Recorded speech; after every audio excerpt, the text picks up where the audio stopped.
توحید اتنی بڑی اللہ کی نعمت ہے۔ توحید، اللہ کو ایک ماننا۔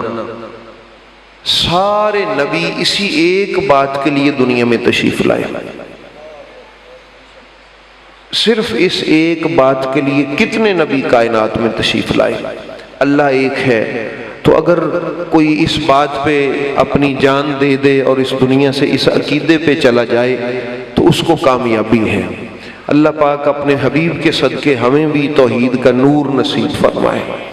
یاد رکھیں، یہ جو ہماری روح ہے نا، ہماری روح اللہ نے اس کو معرفت دی ہوئی ہے، ویسے یہ بھول گئی ہے۔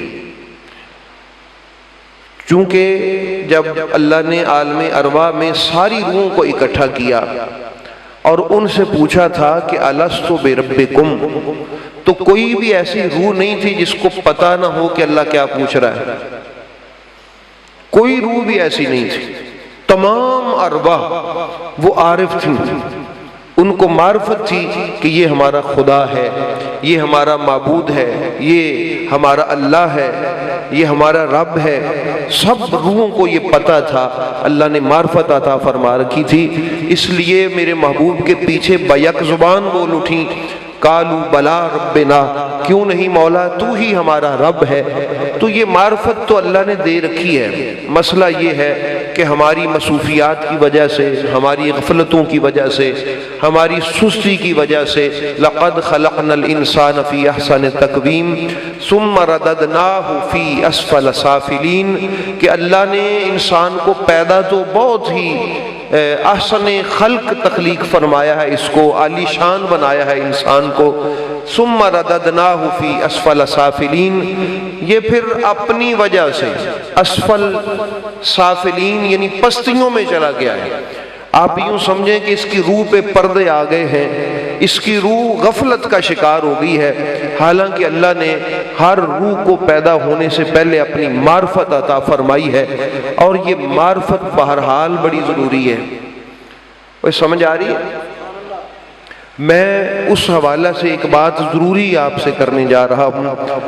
حضرت مولا علی علیہ السلام چونکہ ولی خدا ہیں، ان کی ڈیوٹی ہے کہ وہ اس روح کو جھنجھوڑیں، اور اللہ کے ولی کی یہ ڈیوٹی ہے، یہ سلسلہ علیہ، قادریہ، چشتیہ، نقشبندیہ، سہروردیہ، شاذلیہ، یہ رفعیہ، جتنے بھی سلاسل ہیں کائنات میں اولیاء کے، ان سب کے بانیوں سرخیل حضور مولا کائنات مولا علی علیہ السلام۔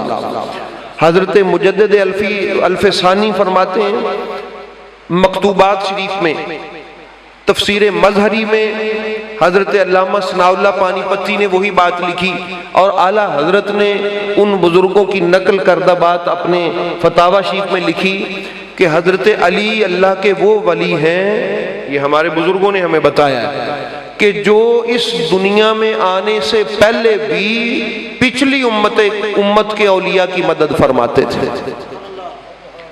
نہ سمجھ میں آنے والی بات، عقل میں نہ آنے والی بات، کہ پیدا ہی نہیں ہوئے تھے پھر بھی تصرف رکھتے تھے۔ فرمایا میرے علی کی روح سے واقف تم نہیں ہو کہ وہ کیسی شان رکھتے ہیں میرے مولا کائنات۔ مولا علی علیہ السلام فرماتے ہیں، میں آپ کو ضروری ایک خوبصورت تحفہ آپ سمجھیں، اللہ کے لیے، اللہ کی بارگاہ کے لیے عرض پیش کر رہا ہوں۔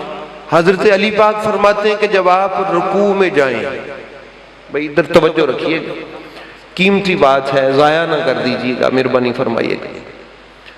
نماز میں جسم، جب ہم نماز پڑھتے ہیں جسم عبادت میں ہوتا ہے، یعنی نماز میں، دل محبت کی تلاش میں، اور روح اللہ کے قرب کی تلاش میں، اور ہمارا باطن اللہ کے ساتھ وصل کے تلاش میں۔ یعنی نمازی کا، جس کی میں نماز پڑھ رہا ہوں، ایسے نمازی بھی کائنات میں ہیں کہ جب وہ نماز پڑھتے ہیں ان کا جسم دیکھنے میں نماز پڑھ رہا ہوتا ہے، دل مقام محبت پہ ہوتا ہے، روح مقام قرب پہ ہوتی ہے، اور ان کا باطن مقام وصل پہ ہوتا ہے۔ تو اللہ تعالیٰ ان کی نمازوں کا صدقہ ہمیں بھی کوئی ایسی نماز عطا فرما دے، وہ ایک سجدہ جسے تو گراں سمجھتا ہے، 1000 سجدوں سے دیتا ہے تجھے نجات۔ ٹھیک ہے نا؟ تو اس لیے احباب گرامی یہ جو نماز ہے اس حوالہ سے حضور مولا کائنات نے ایک بہت خوبصورت بات بتائی ہے. اگر آپ کا رزق حلال ہوا، یہ شرط ہے جو میں بات کہہ رہا ہوں، اگر یہ جو بات میں عرض کرنے لگوں، اگر رزق حلال ہوا، یہ شرط ہے، اس کے بغیر اس بات کا کوئی فائدہ نہیں ہوگا، بے شک آپ جتنے مرضی تجربے کریں.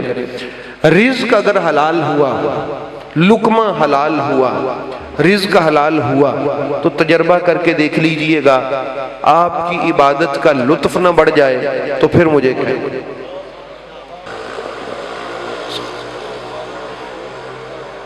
رزق اگر حلال ہوا تو یہ بات توجہ سے سنیے گا. حضرت علی پاک فرماتے ہیں، فرمایا جب تم نماز پڑھو نا، جب تم رکوع میں جاؤ، اس کے اگلی منزل سجدے کی ہے. جب تم رکوع میں جاؤ نا تو مولا علی علیہ السلام جب رکوع میں جاتے تھے سبحان ربی العظیم پڑھتے ہیں نا، یہ پڑھنے سے پہلے تصور میں ایک یہ آپ کے منہ میں جسم کی زبان ہے، ایک آپ کی روح کی زبان بھی ہے. اس زبان سے آپ اللہ سے عرض کریں کہ مولا میرا یہ جسم، میرا یہ سر، میری یہ آنکھیں، میرے یہ ہونٹ، میرا یہ پورا جسم، میرے جسم کا ہر پٹھا مسل، توجہ ہے، یہ لفظ یاد کر لیں، آپ بلائیں گے نہیں. میرا یہ سر، میری آنکھیں، میرے کان، میری پیشانی، میری ناک، میرے جسم کا ہر عضو، میرا ہر پورے جسم کا مسل تیری بارگاہ میں جھکا ہوا ہے، اور میری روح بھی تیری بارگاہ میں جھکی ہوئی ہے. اور سجدے میں بھی ایسے ہی ہے کہ مولا میرا جسم کا ہر عضو، میرا ساری صرف نہیں، صرف میری پیشانی نہیں، میرے پورے جسم کے مسلز جو ہیں وہ تیری بارگاہ میں سجدہ ریز ہیں. میری روح تجھے سجدہ کر رہی ہے، میرا جسم، میرے روح کا ہر عضو اپنی زبان حال سے پکار رہا ہے سبحان ربی الاعلی، سبحان ربی الاعلی، سبحان ربی العظیم. فرمایا یوں کر اپنے خدا کو سجدہ، یوں کر اپنے خدا کو رکوع، تاکہ تیری روح کو بھی چین نصیب ہو، تیرے دل کو بھی سکون نصیب ہو. مسئلہ سمجھ گئے ہو؟ یہ بات آپ یاد کر کے جائیے گا. حضرت علی علیہ السلام چونکہ روح کے طبیب ہیں، حکیم ہے حضور مولا کائنات مولا علی علیہ السلام، اس لیے روح کی بیماریوں کا علاج فرماتے ہیں کہ جب تو یوں عبادت کرے گا، عبادت کا نور تیرے جسم کے رگ و ریشے میں اترے گا، عبادت کا نور تیری روح تک اتر جائے گا. پھر ایک وقت آئے گا کہ اللہ اپنے پردے ہٹا کے عبادت میں تجھے جلوے عطا فرمائے گا،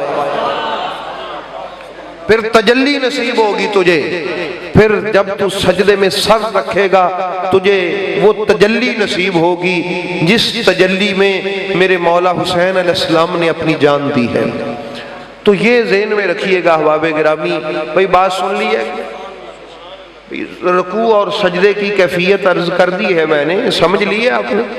تو یہ ہم خوش بخت ہیں کہ ہم اللہ کے عبادت کرنے والوں میں اللہ نے ہمیں پیدا فرمایا، ہمیں اللہ نے اپنے سجدہ کرنے کی توفیق عطا فرمائی.